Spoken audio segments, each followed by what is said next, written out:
Hey guys, welcome back to the channel. This is the story about Naruto Uzumaki, the 10-tailed wolf, part 2. Hope you'll enjoy this video. So before we start, please do support for more awesome content and also hit the subscribe button and share this video with your friends. And also support the creator of this fanfic. I have created many playlists, check it out in the channel. So let's start the video. It was early in the morning, the sun was rising, painting the sky in beautiful reds, yellows, and oranges, and the people of Konoha were currently gaping as members of the Uchiha police force were busy running around Konoha, trying to pick up their undergarments, all of which had been hung around the many buildings of Konoha and dyed bright pink. The sight of the Uchiha police force, one of the most powerful clans in Konoha, picking up bright pink underwear that had been hung from the buildings, their faces burning with shame and anger, was a sight that shocked all those who were watching. Many of the people, including the Red Eyes themselves, wondered who had the audacity to do this to one of the most powerful clans and the people in charge of the police force. Unbeknownst to all of them, one 6-year-old Naruto Uzumaki was watching the scene unfold from a nearby building, hidden under a camouflage sheet, and snickering. "What do you think of my latest exploit, Akane-chan?" "I must admit I'm impressed," Akane said, laughing within his mind. "I've always hated that clan, they're so arrogant."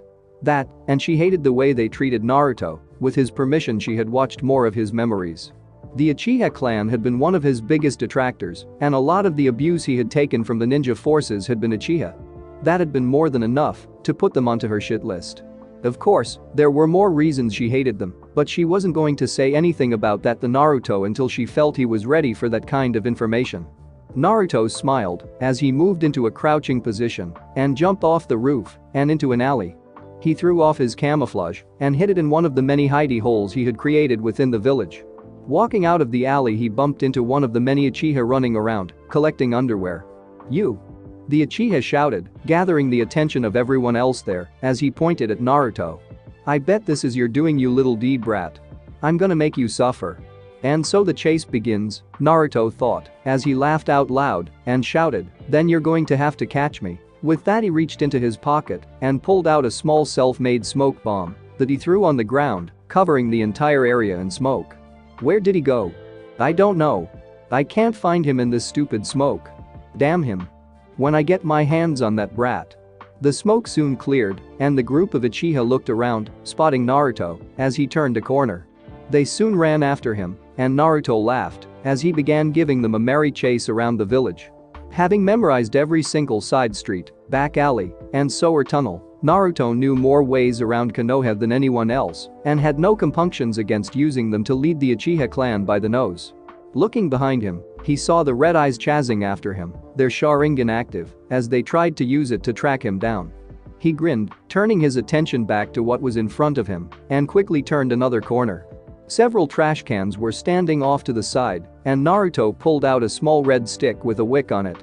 He felt Akane channeling her Yauki through his finger and grinned as the wick sparked and lit. He tossed the stick into one of the trash cans and turned another corner. Just then, the Uchiha had turned the corner he had previously turned a few seconds ago, and the trash cans exploded, sending food, gunk, and other kinds of garbage flying all over the red-eyed clan members, who had all been blown off their feet. Naruto cackled as he continued to run. He turned another corner and found more Uchiha that had stopped collecting their underwear at the sound of the explosion. They quickly spotted him, and their faces turned to anger. "Look there. It's him. The demon. Get him." Running some more, the blonde-haired troublemaker took several twists and turns as he pumped chakra through his legs to increase his speed. He pulled out more smoke bombs, along with some tear gas he had made from onions, garlic, and piss from the Inuzuka's dogs. He let them drop behind him and grinned when they exploded into the chasing ninja, causing them all to stop and cough as their lungs, eyes, and nose burned with the terrible mixture of liquids. Naruto rounded another corner and into an alley before jumping on the roof.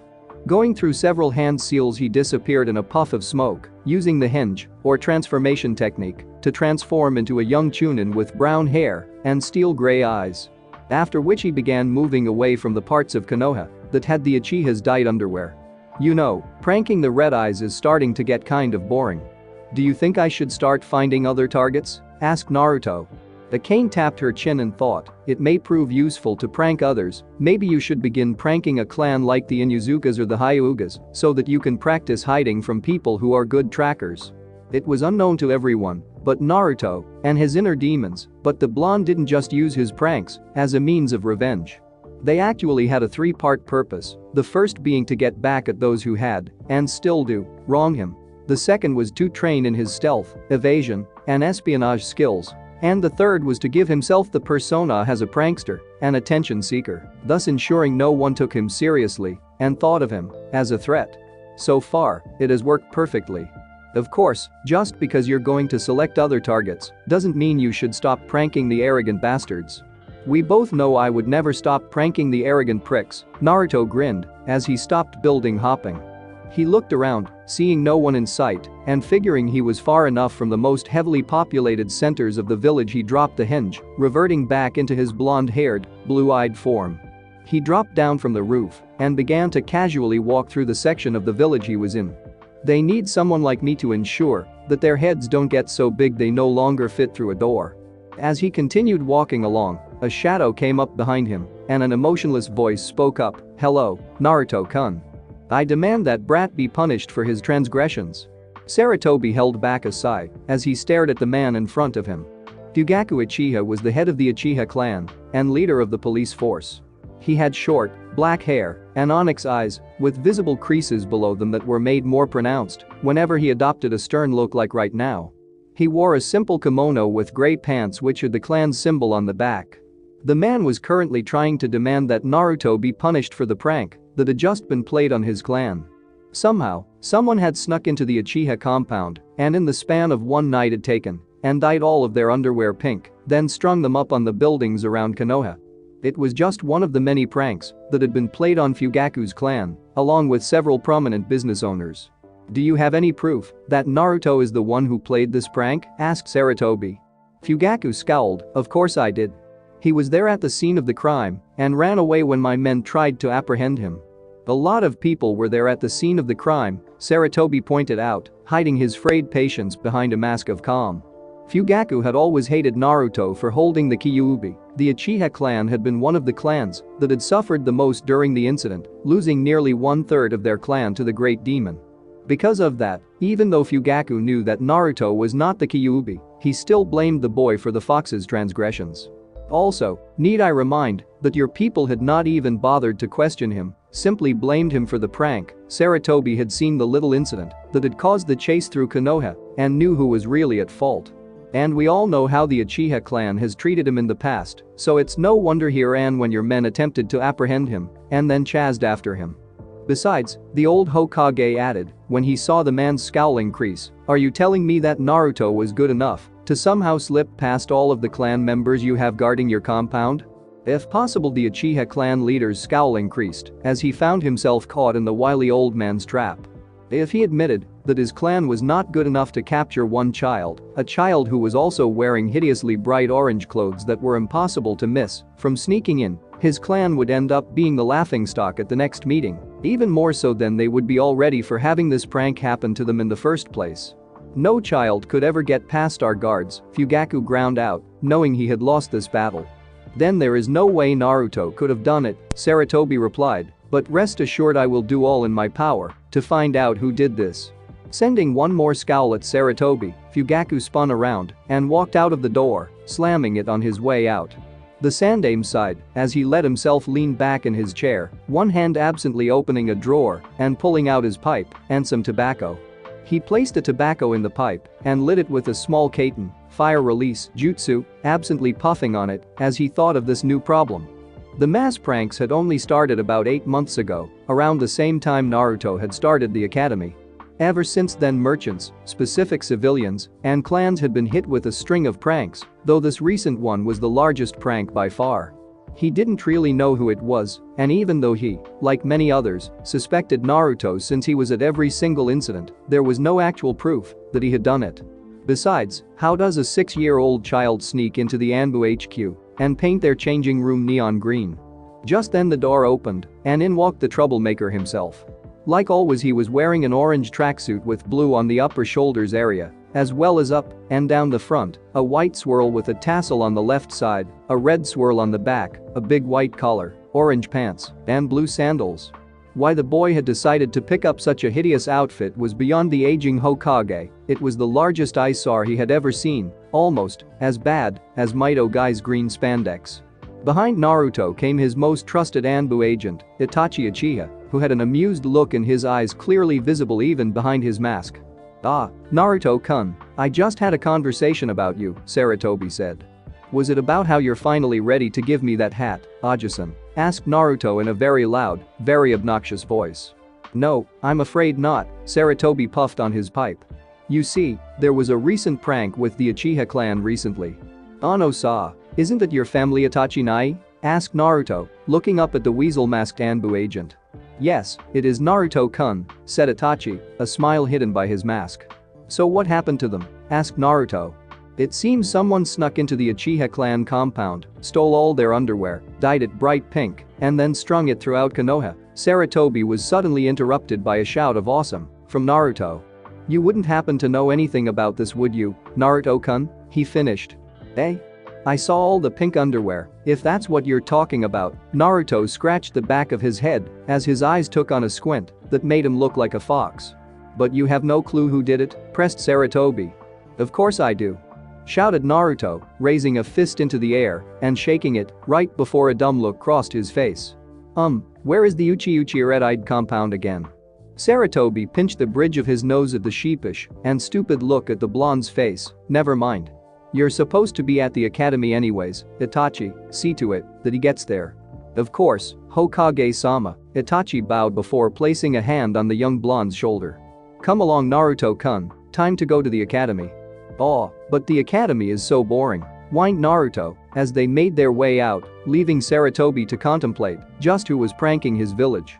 "I was most impressed with your prank this time," Itachi said as he and Naruto were walking towards the academy. He knew that the young blonde really was behind the pranks, but it was so funny watching the others run around trying to find out who did it that he had not said anything. It was very creative. Naruto grinned, "Thanks. I thought it was pretty masterful. I am also pleased that you did not touch mine or my Kasan's underwear," the normally stoic Anbu added with an amused look. Grinning sheepishly, Naruto scratched the back of his head. "Yeah, well, the raven-haired Anbu captain shook his head before stopping in front of the door that led to Naruto's classroom. "Excuse me," Itachi said as he opened the door and had Naruto walk in. "I found him wandering around town and felt that it would be prudent of me to escort him to his class." The person in charge of the class, a man with graying hair and green eyes, said, "Thank you," even as he gave Naruto a glare of malicious hatred. Itachi noticed the glare but did not do anything that would get him in trouble, instead making a mental note to report this guy to the Hokage as someone to watch out for. He gave a nod and left via sunshine. "Sit down, boy," the man said, scowling still in place. "You got it, Shinsei-sensei," Naruto shouted. He knew what the man had really wanted to say. Like many others, Shinsei hated his guts because of a cane. No doubt the man wanted to call him a demon like the others, but was prevented from doing so thanks to being in the academy with people who did not know of her being sealed into him. Naruto knew very well that there was a law that supposedly prevented people from telling their children or anyone else who didn't know about the sealing, though it didn't prevent them from telling the children to stay away from him. He walked over to an empty seat, plopping down and stretching out. The lessons soon began, and Naruto found himself bored as hell. All the man was talking about was how the Shadame Hokage founded the village, and Naruto had already read all about that. "Man, I'm so bored," Naruto complained to Akane as Shinsei continued droning on.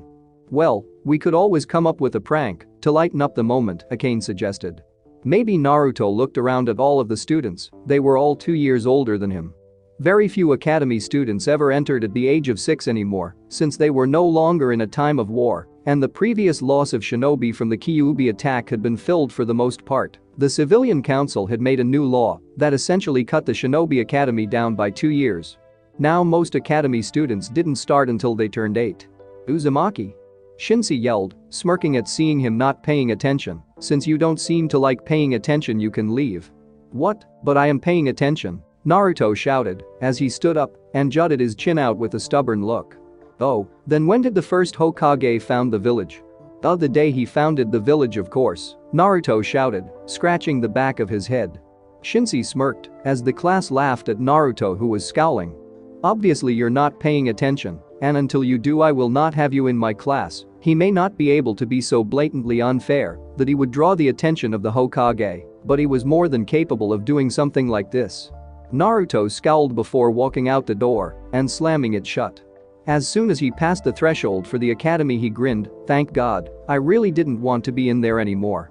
"To the training ground?" asked Akane, grinning at her blonde container, even though he didn't know it. Naruto gave a smile that if the two could have seen each other, would have realized they were the exact same, of course. "I can't believe that jerk kicked me out again," Naruto thought to himself as he walked through the streets of Konoha. "Are you complaining?" asked Akane, her voice belying her amusement. "Of course not," Naruto said, scoffing a little. "Honestly, how could I complain about getting out of that boring classroom where all we learn about is that the Shodaime could make wood out of the nothing, the Nidaime could pull water out of the air, the Sandaime could pull every jutsu in Konoha out of his ass, and the Yondaime could flash from one point to the next in less than a second. It's the most boring class I've ever been in." "It's also the only class you've ever been in," she quipped. "Whatever." Naruto stopped talking and took a deep sniff of the air. There was a heavenly aroma coming from somewhere. "What is that smell?" "It smells incredible." "Oh boy," thought Akane, as Naruto began to follow the scent. She knew what it was. Somehow, she wasn't surprised that it had caught his attention. She had honestly expected him to find it ages ago. Naruto soon found himself standing in front of a small stand. It didn't look like much, just a very small building with flaps on it that said Ichiraku's. Behind that the blonde could see a small bar with several stools, and behind that, what looked like assorted cooking gear. Even though it didn't look like much, this was where the smell was coming from, and Naruto couldn't help but enter, his mouth watering slightly at the scent. As he stood at the entrance, an old man walked in through a door in the back of the bar, stopping when he noticed Naruto standing there with a glazed expression. "Well, hello there," the old man said in a friendly voice, snapping the blonde out of his daze and making him blush as he realized that he hadn't even noticed a man come in. The old man saw it and chuckled, "Welcome to Ichiraku's. What can I get for you?" Naruto opened his mouth to speak, only to close it several times. He looked at the man cautiously and was surprised to find that he had no malicious aura or ill intent towards him. The blonde scratched the back of his head as he relaxed slightly, though he was still prepared to run if necessary. "I'm not sure, I just sort of followed my nose." "And here you are," the old man finished with a chuckle. "Well, hop on the stool and I'll give you a menu." Doing, as Naruto hopped on the closest stool, where he began swinging his legs slightly since they were about 2 feet off the ground. The old man came over and passed him a menu, pausing when he noticed the whisker marks. Naruto saw him looking at them and tensed, an act which did not go unnoticed by the old ramen chef owner as he set the menu next to him and gave a smile. "Just let me know what you want and I'll have it cooked up in a jiff." Naruto gaped at him for a moment before blushing. Speaking in a low voice, he said, I would like to try something, but I don't have any money." He moved to get up, but received a shock when the old man placed a hand on his shoulder and pushed him back down. "Then the first time we'll be in the house," he said, a cheerful smile on his face. "It would be a shame if I were to lose a customer just because he didn't have any money on him. Now, what will you have?" "I don't know." Naruto looked at the menu. "Maybe some miso?" "Miso, huh? Coming right up." The old man turned his head and cupped his mouth as he shouted, "Oi, Ayam. Get in here, we have a customer." "Okay." A voice came from the back before a young girl who looked to be around 10 or 11 years old, with brown hair that was in a bun and brown eyes came in. She walked over to the two of them and looked at Naruto, blinking in idle curiosity, causing Naruto to tilt his head in confusion. "Kawaii." The squeal startled Naruto so much that he almost fell out of his seat and likely would have were it not for the fact that Ayam had somehow magically appeared next to him and was currently squeezing the life out of him. "Oh, you sang he's so cute," she gushed as Naruto tried to decide whether he should feel embarrassed by her words or petrified that this girl who he had met not more than a few seconds ago was choking him with her hug. He was thankful when she let go, at least for a few seconds, because she soon began to rub his whiskers. "I've never seen such cute birthmarks," she said, running a finger over them. They were slightly bumpy, rather than smooth, almost like a scar. Against his will, Naruto began to make a purring sound in the back of his throat. Of course, this was the wrong thing to do when around a young girl. Kawaii. Naruto suddenly found himself back to being squeezed to death and was now fearing for his life. He wondered how long he would survive without oxygen. You may want to let him go, the old man said. It looks like you're choking him. Looked down to see Naruto, blue in the face, with swirls in his eyes. Oh. I'm so sorry, I didn't mean to, I was just trying. The old man laughed as Naruto began to get his bearings back. How about you just help me make some miso? Miso? Coming right up. Said enthusiastically as she somehow appeared back behind the bar. Watching her do that, Naruto was almost reminded of Yandame's ability to flash from one point to another. A few minutes later, the food that the delicious smell was coming from was placed in front of him by Am. Eat up, she said cheerfully. Naruto sniffed at the ramen, taking in its heavenly aroma before breaking apart a pair of chopsticks. Wrapping the noodles around them, he took a bite, rolling the food around in his mouth before he froze. The ramen chef and his daughter tensed, wondering if he didn't like the ramen. This is delicious, Naruto shouted right before he began to gorge himself on the bowl of ramen. The old man looked from the currently stuffing Naruto face to his daughter, Am-chan. I think we just found our #1 customer. Okay Naruto-kun, I think you're ready to learn actual hand-to-hand combat, Akane told her container as he finished exercising. The blonde academy student had gained a lot of physical prowess for a 6-year-old, that is. With the extremely demanding workout combined with his large chakra reserves and the very good amount of control he had over his chakra, Naruto could likely already beat any genin out there. Now, Tajutsu is simply a basic form of jutsu that typically does not require chakra, but chakra may be used to enhance techniques. Tajutsu generally require no hand seals to perform and are much quicker to use than ninjutsu or Jinjutsu. Tajutsu is simply put, hand-to-hand combat. Tajutsu is something that everyone, including most demons, use in combat, and there are many different styles. The style I will be teaching you is called Kadzunikan Foxfist and is a style I myself came up with many years ago when I was under the command of Inari-sama, Fox God. Akane paused for a moment before continuing. Now, the style I'm going to teach you actually takes the essence of a fox and imbues it into your fighting, meaning that it requires the use of a combination of feints and quick counterattacks to weak and vital areas. We use trickery every chance we get to deceive our opponents and create openings in their guard to exploit, much like a fox. To use this style requires a great amount of speed, flexibility, dexterity, constitution, and endurance. Is that why you always make sure I exhaust myself to the point where I damn near pass out every time I train? Asked Naruto. The exercises that Akane often made him do were always extremely exhausting and often painful. Several times he had been so tired that he had fallen asleep in the training field. Those were the few times he cursed a vixen in his head. Yes, this style is not made for humans. It requires more energy and ability than a regular human can produce, Akane hummed in thought. I had been debating on teaching you this style until you turned into a Hanyu, but I feel it would be better if you got a decent grasp on it sooner rather than later. Head home and come into the seal so I can begin working on this style with you. Yes, ma'am. Another year passed and Naruto continued to grow and improve. His nights in the seal were now spent working on his Tajutsu, which Akane had shown him. For the first 4 months this had consisted of going through the katas that he was taught. His friend and mentor would correct him when his stances went wrong, often making him go through all of them again if he made a mistake. During that time she would always comment on the various attacks that could be done from each position and the best way to counterattack when someone would make a specific move. When Akane had deemed him passable in the Tajutsu katas, she moved on to sparring. Because of his A, lack of a sparring partner, and B, Akane wanting to see him so she can correct his flaws, she had Naruto spar with her in the mindscape. Sparring being more like beating the holy hell out of Naruto and then telling him what he did wrong. Come on Naruto-kun, you have to do better than that. Akane shouted in a sing-song voice that she knew would bother him and make him angry enough to make mistakes. Naruto never liked to be looked down upon. Naruto growled as he stood up, I'll show you. He came in hard, moving quite fast for someone who was only 7 years old.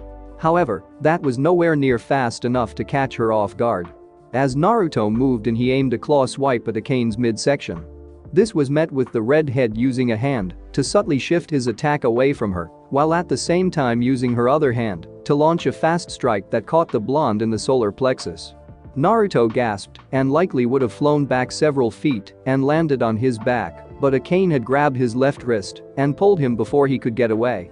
She spun around 180 degrees, taking Naruto with her, before she let go, releasing the blonde and sending him flying several feet away, where he hit the ground and rolled along the ground before coming to a stop several feet away. "You're not thinking clearly anymore," a cane admonished. "You can't let yourself go off half-cocked and expect to win. Oftentimes it's not the stronger opponent who wins, but the one who thinks with the clearest head."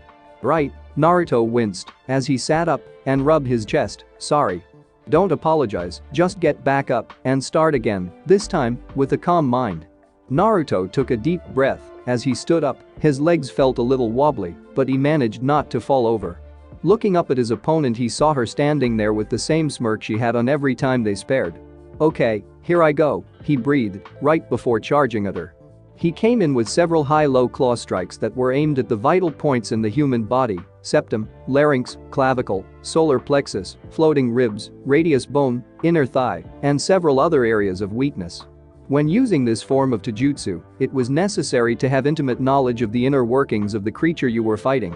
The cane had made Naruto study up on the human body by going to the library, which he had been able to use ever since the Hokage had the previous librarian who worked there arrested and a more malleable one had taken her place. The cane weaved through the strikes, lightly deflecting every attack that might have come close to hitting her.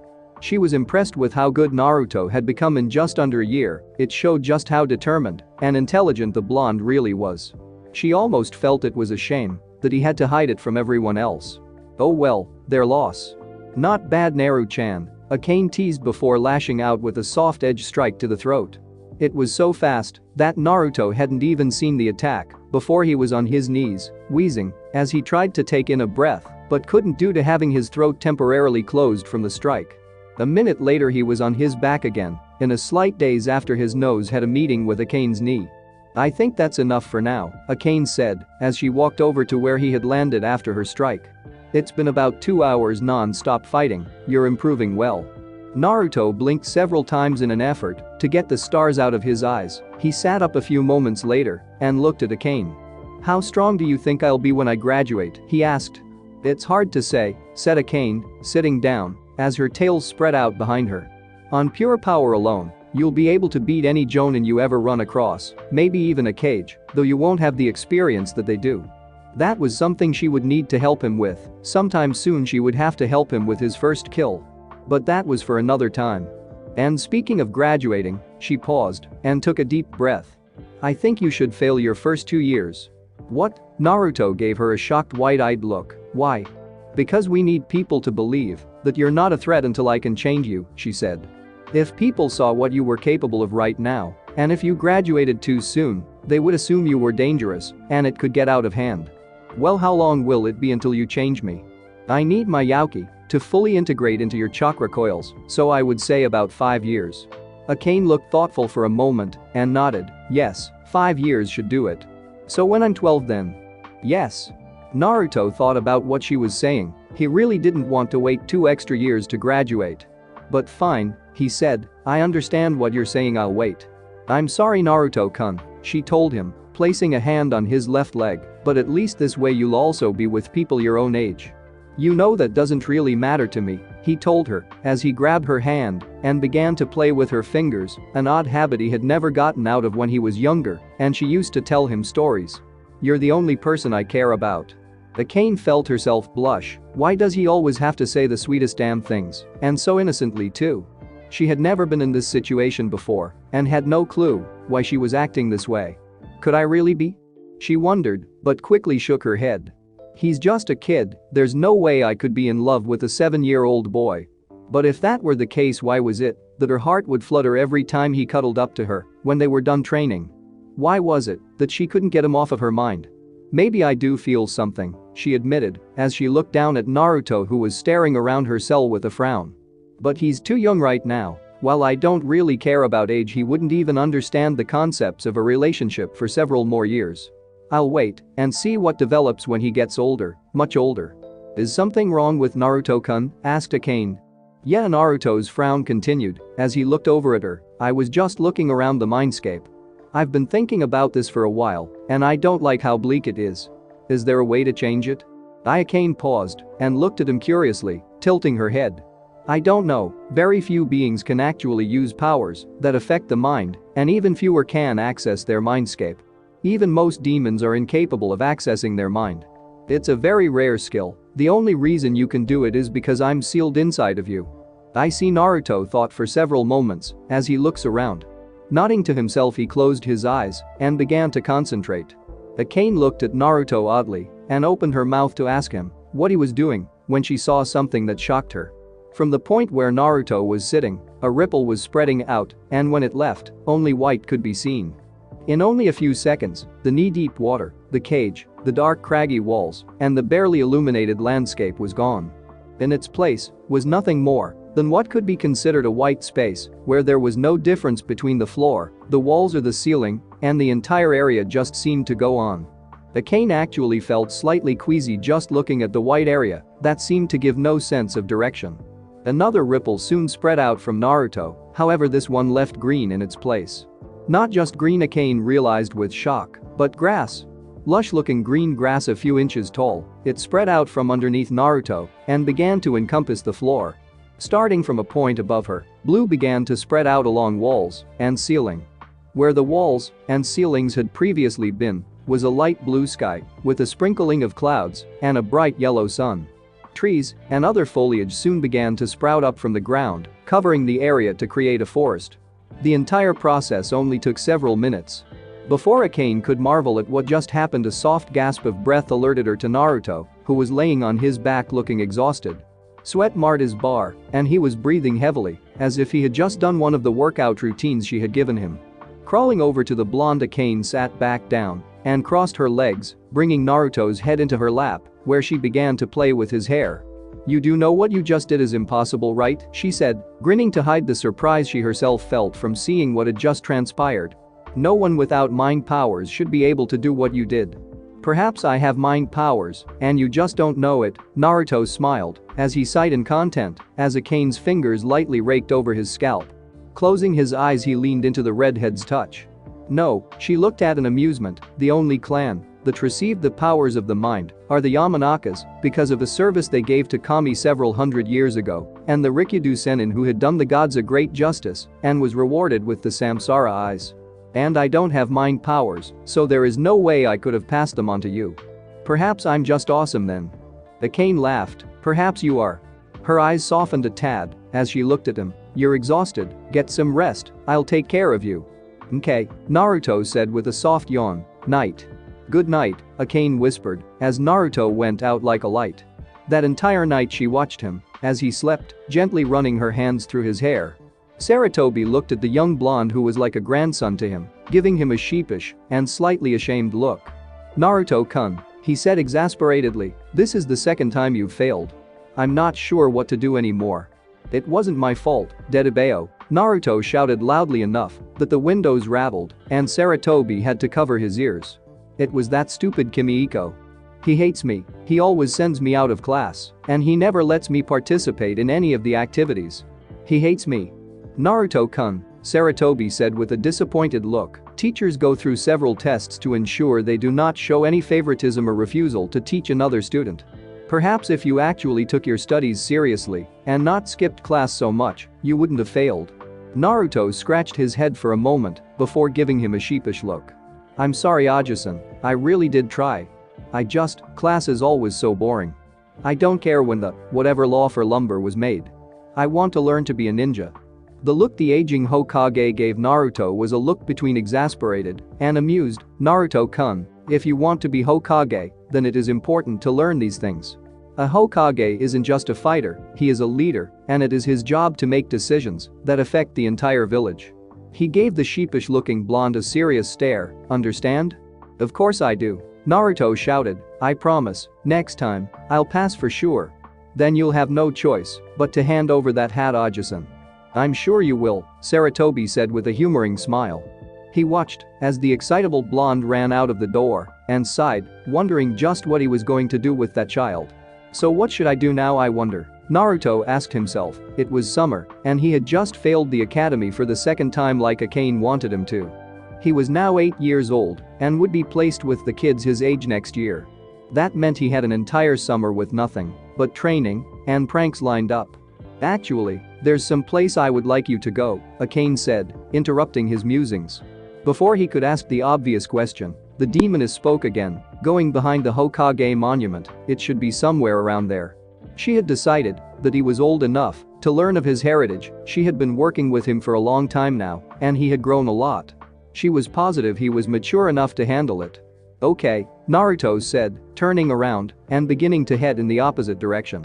He wasn't really sure where he was going, but figured that Akane would tell him when he got there. The area behind the monument was mainly forest, with only a few small ponds dotting the area. It was uninhabited by any buildings or people. Naruto was curious about why that was, but didn't think about it for long. After nearly an hour of searching, Naruto finally asked, "Okay, what is it I'm looking for?" "In a minute, keep going forward, we're almost there." Naruto sighed, but did as told, walking forward for several more minutes. "Stop." Halting, Naruto looked around to see what Akane thought was here. When he couldn't find anything, he frowned. "So what am I looking for?" "Can't you feel it?" asked Akane. "Feel what?" "Reach out with your chakra, and you'll see," she replied cryptically. Naruto did as told, summon some chakra and send it out in a pulse just like Akane had told him.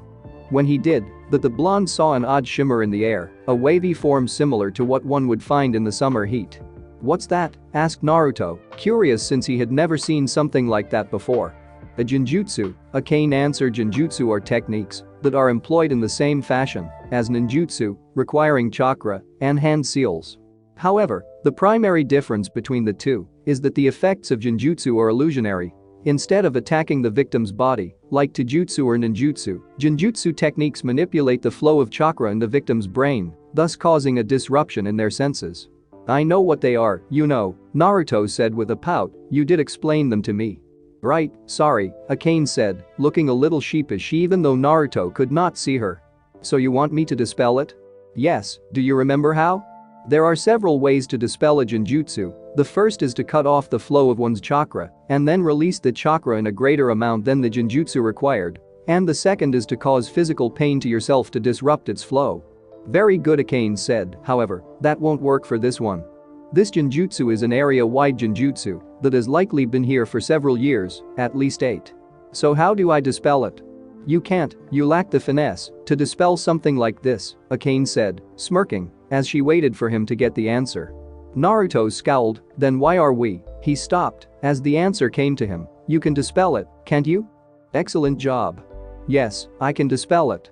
"Well, I've already given you permission to take control when you feel the need, so do your thing." Naruto's eyes soon shifted from blue to red with black slits. Looking around, Akane spoke in a very soft language that Naruto didn't understand. A few moments later there was an almost gentle and undetectable pulse of Yokai before the air around began to shimmer.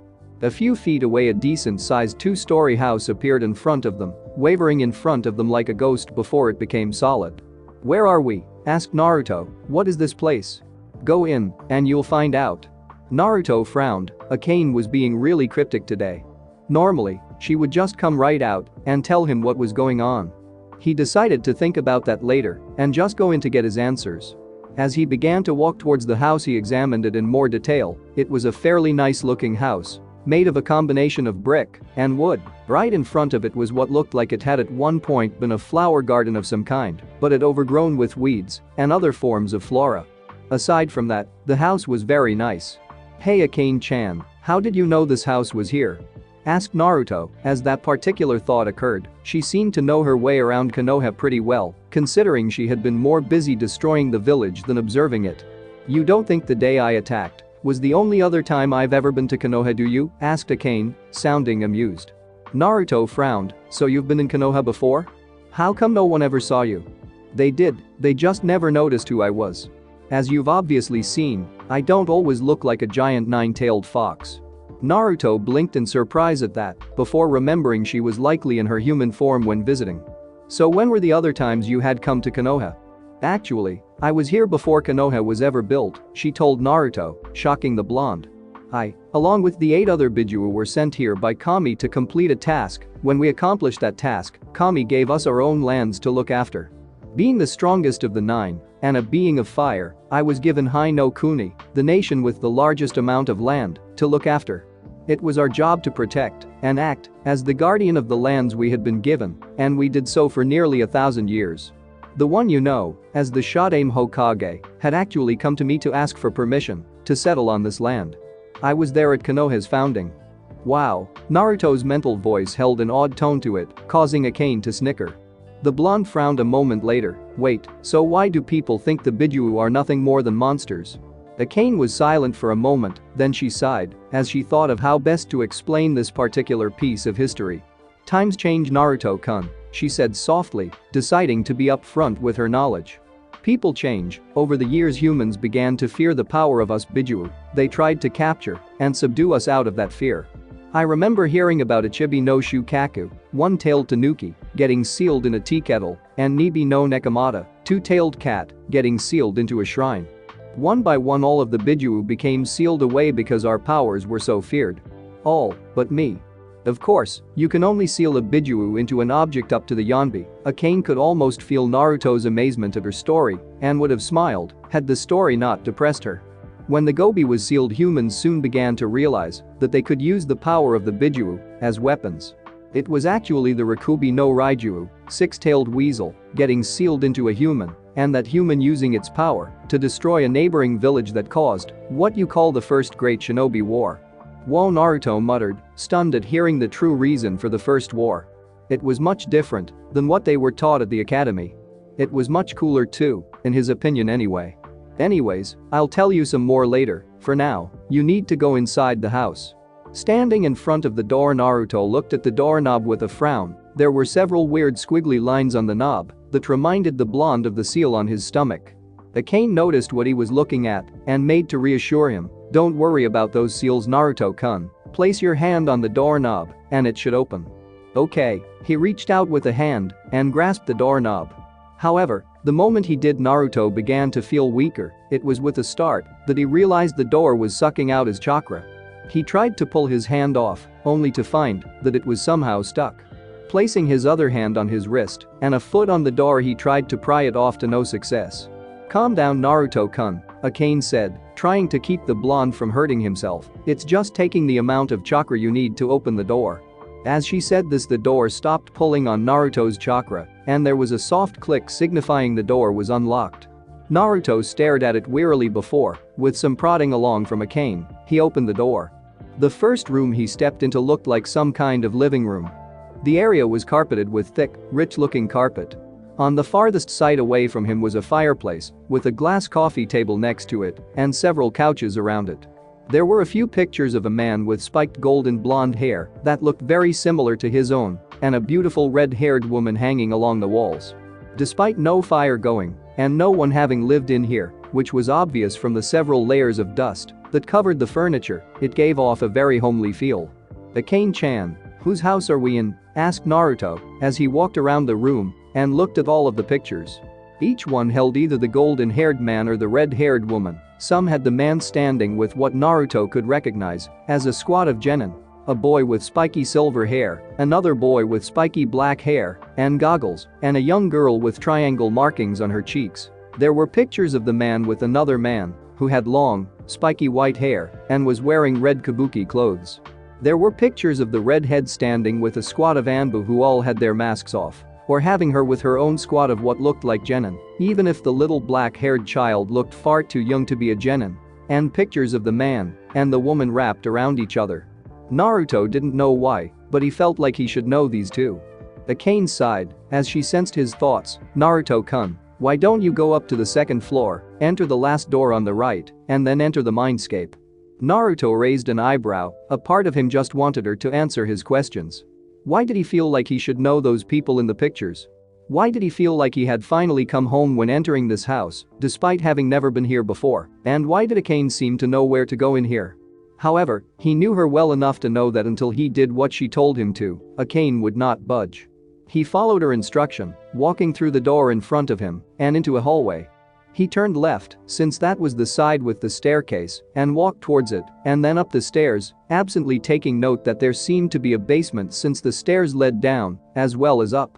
When he reached the second floor he looked around and found himself in another hallway. He walked through the hall and stopped at the last door on the right. A sudden feeling of trepidation came over him.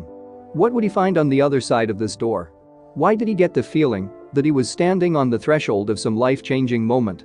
These were questions that he had no answer to. Naruto-kun? For some reason Akane's soft, alto voice made him relax. The feeling of trepidation was still there, but it was much more manageable. Yes? Are you alright? I'm fine. Naruto took a deep breath. Blowing it out he opened the door and stepped through. He had not been sure what he would find on the other side, but what he did was certainly not what he expected. The walls were painted a soft orange with blue strips, all around the room were large, stuffed toys, and in the center of the room was a cradle. Naruto knew this was a nursery for a newborn. For whatever reason the sight of this room caused unshed tears to gather at the corner of the blonde's eyes.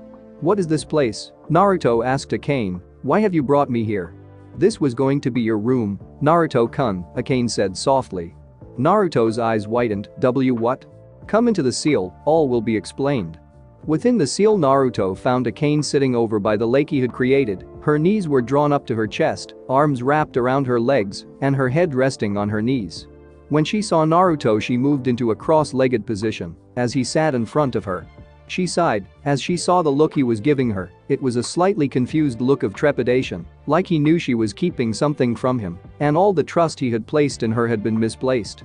It was a look she had never wanted to see on the blonde and hoped to never see again. I promise to tell you everything I know, all I ask is that you don't talk until I'm finished. Okay? The young blonde before her gave a sharp nod of assent. Now, where to begin? I suppose I should start by saying that I had been living in Konoha for 6 months before I attacked, or I guess it would be more accurate to say, was forced to attack. She saw Naruto open his mouth to ask a question and held up a hand. All will be explained later, I promise.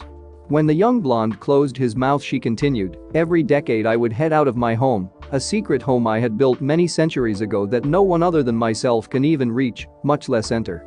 I would travel around Hai no Kuni and gather information on what has been going on in my land, as is my job, as its guardian. Konoha has been my last stop, mainly because it is this village where most of the important information and happenings come from. When I got here, I had done my usual routine, going into bars, which are always a prime source of information no matter the era, charming men with my beauty, in order to find out if anything important has happened, and exploring the town just so I could mingle with the people and make sure I knew the general atmosphere. While here, however, something interesting happened. Akane took a deep breath before plunging in. I met your mother and father. Naruto gaped at the woman in front of him. She had met his parents. As an orphan, Naruto had always wondered about who his parents were.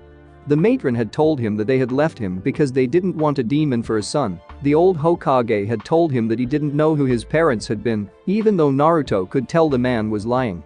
It had been the reason he had stopped asking about them. He hadn't wanted to listen to one of the only 2 people who cared for him lie. Yet here was Akane, saying she knew who his parents were? Why hadn't she told him? Why did she wait until now to inform him about his parents? I had actually met them when I was wandering the town, she continued, unaware of Naruto's thoughts. Some pervert with white hair had attempted to make a pass at me, and after I had finished beating him into the ground I was confronted with your mother, stars in her eyes, telling me how cool I was. Akane favored him with a soft smile. Your mother's name was Kushina Uzumaki. She was a kunoichi from the now destroyed Uzoshiagakur, which is located on an island just a few miles off of Mizuno Kuni. Like all Uzumaki members she had bright red hair and purple eyes and the fiercest temper you would ever see. I remember talking with her and telling her that I was actually a trader looking to establish a shop here. She introduced me to Minato Namikaze, the Yondaime Hokage, and your father. It was at these words that Naruto began breathing heavily. My father is Yondaime? Asked Naruto in a state of shock. The Yondaime Hokage had always been a mixed subject for him. On one hand, the man was considered the most powerful shinobi since the time of the Rikidou Sennin. Even Akane respected him for his battle prowess. On the other hand, he was the man who had sealed Akane inside of him. The reason he had no family or friends, it was his fault that he had been abused, neglected, and beaten since the day he was born. And now, Akane was telling him that this man was his father? Yes, Akane said sadly, he was your father. Your mother was actually pregnant with you when I was doing my negotiations with Yondaime. She sighed. Minato Namikaze was a man unlike any other, calm, collected, and so highly intelligent that I sometimes felt dumb in his presence. However, he had one glaring weakness, which was also his most incredible strength.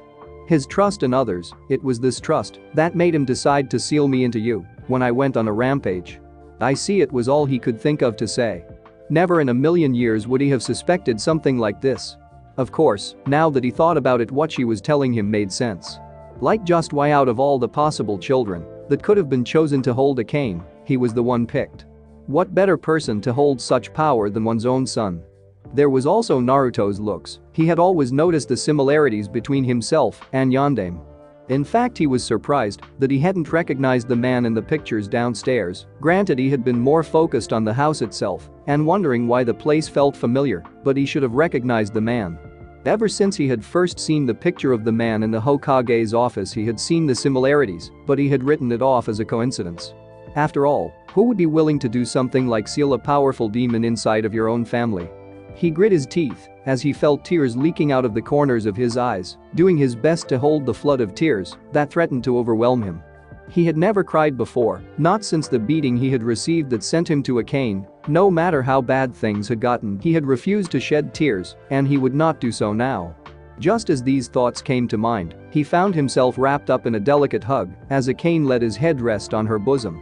"It's okay to cry, Naruto-kun," she whispered softly, while a hand began to gently run through his hair, massaging his scalp. Naruto felt a tear run down his cheek, then a sob racked his body. Finally, the dam holding up his emotions broke. His body heaved with earth-shattering sobs as he remembered all the times he had ever been abused, all the times he had been neglected and isolated at the orphanage, every single beating and insult he had received. Throughout it all, a cane held him, whispering words in his ears. "Just let it all out, Naruto-kun," she said, letting him cling to her tightly. "Everything will be all right."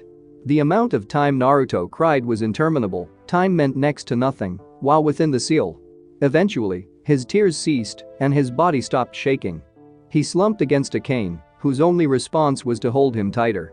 "Why didn't you tell me before now?" he asked, his voice cracked and emotional from all he had learned. "Would it have done any good?" a cane asked in a soft voice. "Would it have changed anything? I wanted to make sure you were mature enough to realize what it meant to be the son of two such famous people." "What do you mean?" asked Naruto, accepting her explanation at face value, his previous anger at her forgotten. She had never lied to him, and he had never asked her if she knew his parents, so in a way it was his fault too. Naruto, Minato Namikaze was famous because he had killed nearly 1,000 ninja in a single battle thanks to his Hiraishin, Akane said. Not only was he the most feared man in the world, he was widely hated by Iwa, who felt he was the reason they lost the war. "If people knew I was his son, they'd try to kill me, wouldn't they?" said Naruto. "Yes, and we already have to deal with the fools here," Akane jokes, trying to lighten the situation. Having to deal with both internal and external threats would not be easy. Naruto chuckled, but it came out sounding more like a sob as he buried his face deeper into Akane's chest. "Thank you, Akane-chan, for not keeping this from me," he said softly. Akane smiled as she kissed his hair. "You're welcome." The next morning, Naruto woke up to find himself still in the room that had been set up for him. On Akane's suggestion, Naruto began exploring the house.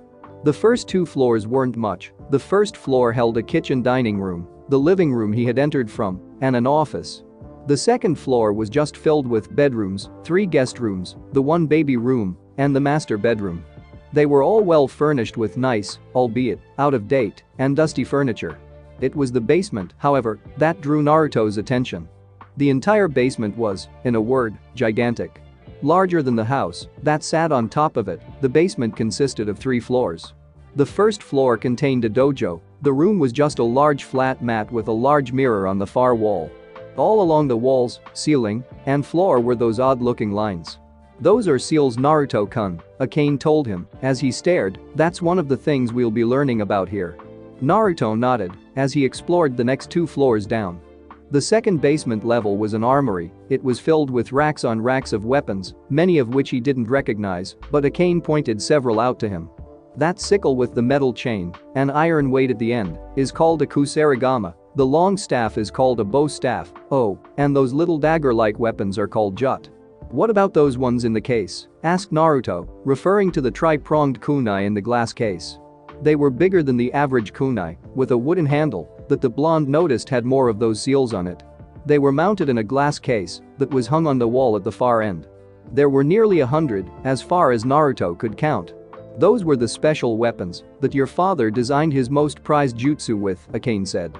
"I can't tell you much about it because frankly, I don't understand the mechanics behind it, but once you get more knowledge on how it works, I'm sure you'll be able to recreate them. Now, there's one more floor for you to look at. This one is the most important and where we'll be getting our information for the jutsu you'll be learning." The last floor was a library, easily twice the size of the Hokage library, with nearly 100 shelves filled with all kinds of books, jutsu scrolls, schematics for exotic-looking weapons, and maps. The library was divided into several categories: non-shinobi-related material in one section, Tajutsu, Jinjutsu, Ninjutsu, Fuinjutsu, and Kenjutsu all had their own sections, as well. Each section was further divided by subsections, the jutsu going by rank E, D, C, B, A, and S. "Go into the ninjutsu section, Naruto-kun," Akane instructed. "There's a jutsu in here that I think would be a great boon for you." "Which jutsu is that?" asked Naruto as he began scrolling through the ninjutsu section of the library. "I believe I remember your mother calling it Kage Bunshin no Jutsu." After learning the Kage Bunshin, Naruto's training began to skyrocket as he used the jutsu to its fullest effect. The reason for this was just because of what the jutsu did. The Kage Bunshin no Jutsu could create any number of copies of the user capable of cohabitating with their surroundings, performing jutsu, and engaging in battle. They dispersed in a puff of smoke when sufficiently damaged or at the user's discretion. When clones are created, the user's chakra is evenly distributed among them, making it easy for the user to quickly expand all their chakra. The best part about this jutsu was that any knowledge a clone gained during its existence was transferred to the user when it dispersed. For normal people this wouldn't mean much, but for some who had even more chakra than the current Hokage, it was the perfect training jutsu. Every morning Naruto would make upwards of 100 clones, a feat he could do thanks to his near-perfect chakra control, harnessed from 3.5 years of ridiculous training, and Akane letting him use her Yokai to reinforce the clones.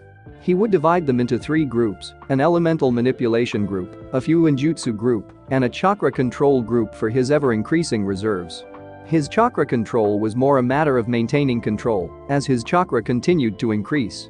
Having perfected many of the exercises Akane had given him, even the ones that demons did for their Yokai, he had no real need to gain more.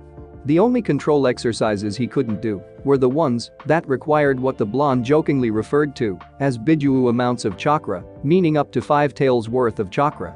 His Fuinjutsu was progressing slowly, though thanks to his innate talent in the subject it was faster than other people twice his age. Right now he couldn't do more than make basic storage scrolls and exploding tags, but it was progress, and he had only started last month. He had yet to truly touch on any ninjutsu beyond some of the more basic ones, mainly because most ninjutsu seemed to be elemental in nature. Because of this, Akane had him get some chakra paper to learn what his affinity was. He stared at the torn, burned, and crumpled pieces of paper on the ground.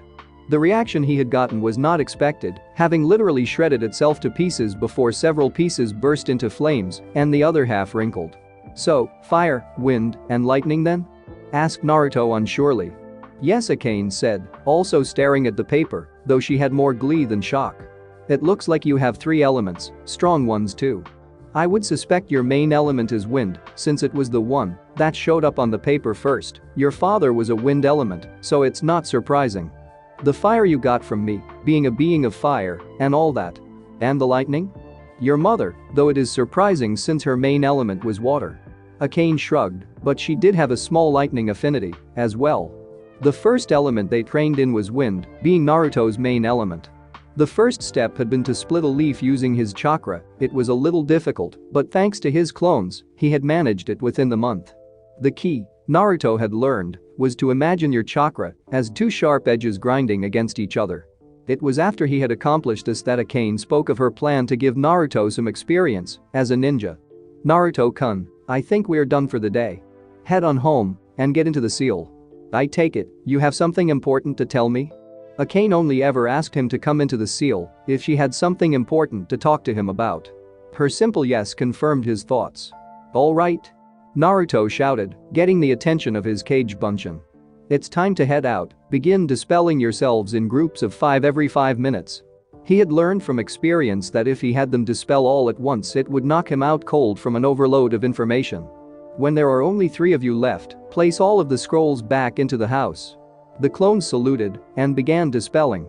In the meantime, Naruto made his way back to his apartment, having discussed with Akane the benefits of keeping appearances by living in his apartment as opposed to the Namikaze household. Entering his apartment, Naruto took a quick shower before laying down on his bed and entering the seal. So what did you want to talk to me about, Akane-chan? Akane-chan? Naruto frowned as he looked around and saw that the redhead wasn't there. Frowning, he began to walk around in an effort to search for her. As he was walking through the forest, a sound caught his attention. He stopped and listened for a moment, straining his ears to hear the noise. He soon discovered that it was singing. Well, more like humming, since there were no words to the song. He listened for a moment, thinking it was easily the most beautiful sound he had ever heard when he realized that the only 2 people in the seal were him and Akane. I didn't know Akane could sing so well, he mumbled to himself. Then again, I've always thought she had a beautiful voice. He shook his head and ran towards the clearing where he heard her. Hey Akane-chan, you said you wanted to want. Naruto tailed off and felt his eyes widen to epic proportions as he saw a sight that most men, and possibly many women, would die for. Akane was currently bathing in one of the lakes that he had made within his mindscape. This one had a large waterfall, which she was currently standing next to. Completely naked. Her light tan skin was glistening in the light as droplets of water ran down her perfect, unblemished, and tantalizing skin, running over every curve and contour of her gorgeous body, which was far too perfect to be human. She currently had her back slightly turned to Naruto, presenting him with a 3/4 view, just enough for the swell of her right breast to be in perfect sight of him, and the water where she was standing only reached to a little higher than mid-thigh, allowing her perfectly tight ass to be seen for all, or at least, to be seen for Naruto. Her 9 tails that were sticking out of her back where the tailbone was were also cleaning her, rubbing against different parts of her body and adding a sense of erotica to the scene. Her eyes were currently closed as she continued to hum, lifting her hands and rubbing some water on them so she didn't notice the blonde who was currently gawking at her. Naruto, who had yet to understand the mechanics behind what makes males and females different beyond the obvious differences in shape, was being given a prime view of what a perfect woman was today. Having no idea about the birds and the bees and still being too young to really understand the sexuality and sensuality of what he was seeing, he was unable to cope with the sight of a nude Akane. Because of this, Naruto's mind shut down, his eyes glazed over, and he blacked out while somehow remaining in an upright position. Finished with her bath, Akane sighed in relief. Ever since Naruto had created this mindscape, things had been much easier for her. It helped greatly that she could not only take some time to wash herself while being surrounded by nature, but that she could also feel the grass when she walked on it or the water she was currently bathing in. It wasn't quite as nice as being in the real world, but it was good enough that she would be eternally grateful to Naruto for making this for her. Maybe I should give him a special thanks, she thought with a giggle right before she sighed. If only he weren't so young. Turning around, she opened her eyes and blinked in surprise as she saw Naruto, eyes completely glazed over and mouth ajar, standing not but a few feet from the lake. She blushed a bit as she realized that she had taken too long. Obviously she should have taken a bath quicker rather than luxuriate in the water. She felt embarrassed at being seen by the 8-year-old boy. However, that soon gave way to her slightly mischievous side as she stalked up to him and, gently swaying her hips as she stood not but a foot in front of him. Like what you see, Naruto-kun? She asked, modulating her voice in a way that would send any man into an orgasm or die from the most intense nosebleed ever. She frowned when she got no response and looked to see Naruto, eyes still glazed over. It was only now that she was up close that she could see he wasn't looking at her so much as through her. Naruto, she said, leaning down so she could look into his eyes. Are you okay? Hey, Naruto. When she got no response, Akane poked him in the forehead and watched in shock as he simply fell over. Huh. I guess his mind simply wasn't ready to see me like this. She sighed, then again he is still a little boy. Still, this is going put a bit of a damper on my plans, and now I'm going to have to teach him about sex. Channeling some yaoi into the air around her, she created a standard red kimono with a slit that ran up the side. She picked up Naruto, who by now had gone limp, and sat herself down against a tree and then placed Naruto's head on her lap. She began to play with his hair as she waited for the young boy to wake up, absently wondering how he would react when he did. She didn't have to wait long as Naruto's eyes soon fluttered a bit before blinking the light out of them. "Welcome back to the land of the living, Naruto-kun." Akane gave him a foxy grin. "Did you enjoy the view?" "View?" Naruto slurred, still slightly out of it. It was then that he was inundated with images of Akane bathing. He shot up off of her faster than Minato Namikaze ever could, his face burning red with embarrassment as he bowed to her. "I'm so sorry, Akane-chan. I had no idea you were. I mean, I knew you were here since you lived here, but I didn't. You know that I was, it was just." "It's okay, Naruto-kun," she said, halting his stuttered attempts at an apology. "I'm not mad, this was my fault. I called you into the seal and took too long with my bath. I should have realized the time." "Oh, well," Naruto trailed off, unsure what to say. Akane sighed and patted the spot beside her. "Why don't you sit down? It's a little early, but it would be best to get this lesson out of the way now that you've seen me in such a compromising position." "What conversation is that?" asked Naruto, still embarrassed about what had happened. Akane took a deep breath before she began explaining everything she knew about sex, sexual reproduction, romance between a man and woman, and the differences between the two genders. Having lived for 1,000 years, Akane knew a lot about sex, even though she herself was actually a virgin. The entire conversation took up several hours, and by the time she was done, Naruto couldn't even look at her without his face turning a shade of red that put Akane's hair color to shame. She sighed, realizing her chance at getting Naruto his first kill would have to wait for now. There was no way he could deal with combat while in this situation. "Why don't you head on out of the seal and get some sleep? We'll continue training tomorrow, okay?" "Alright," Naruto stuttered, disappearing from the seal as quickly as he could. It was the first time he felt the need to get away from Akane, and the Redeed couldn't help but sigh as she wondered what their relationship would be like now. "I guess I'll just have to find out later," she mumbled as she decided to get some rest herself. Another month passed, and since that night, where Naruto learned far more about woman and sex than anyone his age ever should, things had been tense between him and Akane since then. The young blonde still barely found himself capable of even looking the young-looking woman in the eye without blushing. Ever since that night, he had had several vivid dreams filled with Akane in various situations like the one he had seen her naked, only he had also been involved. Dreams of an older version of himself and Akane doing acts that he was unprepared to do himself. Even worse, Naruto had found himself discreetly looking at the women of Konoha whenever he walked through the village. It took a concerted effort on his part to keep himself from looking, and even then, it usually failed, and he found himself comparing these women to the one that currently resided in his mind. He was starting to wonder if there may be something wrong with him. He had yet to even reach puberty, and here he was staring at and comparing women's looks. Akane wasn't helping the situation either. Sometimes she was just as bad as Naruto, unable to look him in the eye or even speak to him. At other times she was extremely playful, teasing him beyond all reason with comments laced in innuendo, or even the occasional time where she would bend over and present him with a perfect view of her tight derriere or her ample cleavage. Naruto wasn't sure what to do. His body was unable to respond to these sensual acts, but his mind was far more developed than his body. A fact that was actually proven true during one of the few times Naruto and Akane actually had a peaceful moment where they didn't feel awkward around each other. Flashback. Naruto had just finished getting his ass kicked by Akane, lasting nearly 2 hours against a vixen in their spar. It was something he had noticed that she did. The redhead never let a spar go past 2 hours. She would fight just well enough to be slightly better than Naruto, then when the 2-hour mark was up she would end it quicker than Naruto could say Kyuubi. "Good job, your improvement is astounding," Akane said in genuine admiration. Naruto just groaned as he pushed himself off the ground, wondering what hit him. "It will feel different when you fight in your real body, since sparring here in this seal only helps you learn the stances. You will need to begin practicing your katas outside of the seal in order to ensure that your movements are ingrained in your muscle memory." "Right," Naruto said, standing up and wobbling over to a lake. He looked at his body to see his clothes in ruins while he was covered in sweat and bruises. He absently wondered how everything that happened in the seal could feel so real, despite this being nothing more than a representation of his mind.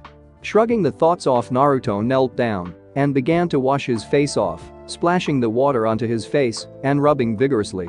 As he was doing that, Naruto got a good look at his reflection on the water's surface. "Akane-chan," he said with a small frown. "Yes?" asked Akane, walking over to him.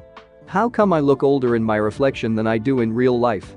His reflection in the water looked older than he did. He would have to say he looked around 11 years old rather than his 8 years of age. He had never gotten to see himself in the sea before, but he knew that when he looked in the mirrors at his apartment he didn't look like this. "Oh, right, sorry, I forgot to mention that this would happen." When Naruto looked up at her, Akane continued to explain, "As I said before, this area we are currently residing in is called your mindscape. It is a mixture between a representation of the seal and your mind. Which is my theory on why you can change it. The body you possess within this mindscape is not your real body, it is a representation of yourself." She stopped talking as she saw Naruto frown and thought, knowing he would get it, he was a lot smarter than most people gave him credit for. "So I look older because my mind is older than my body?" "Something like that, yes," she said, though that's simplifying things. "You are a lot more intelligent and mature than any of the other kids your age. I suspect that the more you learn and experience, the older your mental image gets. After all, age is more about life experiences than the number of years lived." "That makes sense," Naruto said, looking back into the reflection of the lake with a thoughtful look on his face. Flashback end. "Naruto-kun," Akane said, as Naruto finished his last Tajutsu kata. They had decided that he would work on his Tajutsu outside of the seal, as well as inside, so while his clones were working on whatever task he had given them, he was working on ingraining his fighting style into muscle memory. "Yes?" Akane-chan asked Naruto. It had taken the entire month for him to start calling her that again, and even now, after all this time, he still blushed when he said her name. Thankfully Akane couldn't see it, since she was inside the seal and could only see what he saw. "I believe it's time we begin working on the task I had been about to assign to you before the incident." Naruto blushed at remembering what she was talking about. "What is it?" He heard the redhead take a deep breath within his mind. "Naruto, I believe it's time you got your first kill." Thanks for watching my video, leave a like if you enjoyed my video and also do consider subscribing to my channel for more awesome content. If you want the next part of this story, let me know in the comment box. See you next time, till then sayonara.